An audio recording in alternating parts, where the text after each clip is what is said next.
know Rafi Saab from his work, his creativity, but it's always wonderful to have an insider's view on a legend. And when it comes from a member of the family, it makes it even more exciting and certainly more valuable.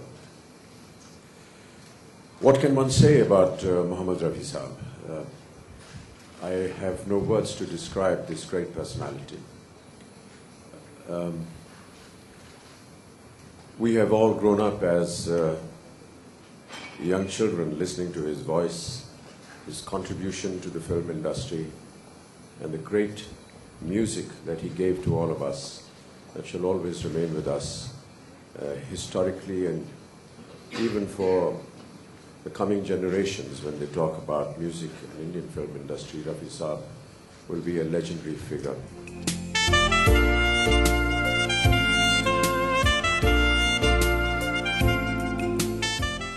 Whenever he sang, there was a feeling of almost divinity. There were never any flaws in his singing. We must be astonished now because Rafi Saab rendered those songs at a time when the support of technology was not there. Today's music directors and technicians and singers, with all due respects, have the benefit of technology. You sing slightly Besura and there's a lovely machine that puts you in tune.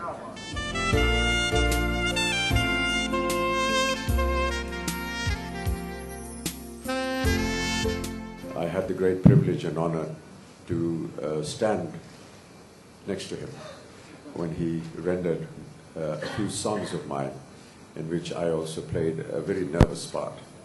But I do remember one incident of Rafi Saab which truly describes his character and nature, because everyone is aware of his singing and his brilliance, but perhaps many are not aware of his human side. I will always remember him as a very gentle human being. I also was there when he was buried at the cremation ground near Juhu, and it was a very sad moment. I still remember it was a rainy morning, and as we all stood by, a whole lot of memories went through our minds, and in the distance stood Dilip Kumar Saab, one whose voice had been immortalized by all the songs that Rafi Saab had sung for him. That was my last impression of Rafi Saab.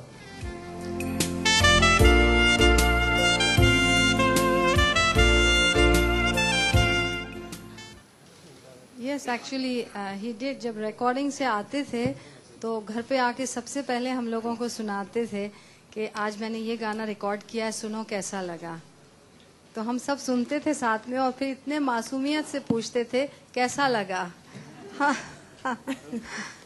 जी, मैंने सुना ज़रूर है कि बहुत सारे fans जो हैं ये चाहते हैं कि रफ़ी साहब को भारत रत्न मिले, लेकिन ऑफ कोर्स फैमिली भी चाहती है, हम भी चाहते हैं। इससे बड़ी खुशी हमारे लिए और क्या होगी। रफ़ी साहब भारत के रत्न थे तो उन्हें ये टाइटल मिले तो क्या बात है।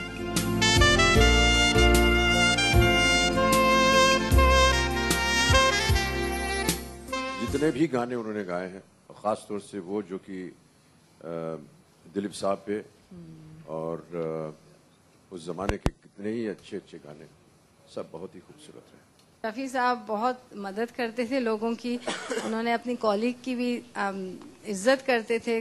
किशोर साहब के लिए, किशोर कुमार साहब की फिल्म के लिए गाया था तो उन्होंने सिर्फ मुहूर्त के लिए, शगुन के लिए 1 रुपया उनसे लिया था।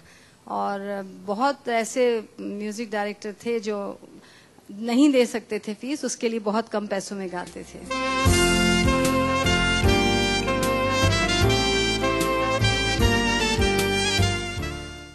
I think that his humility and his desire to, not make any fuss about anything. I've already described about this incident where he just promptly got off the plane and came and joined us.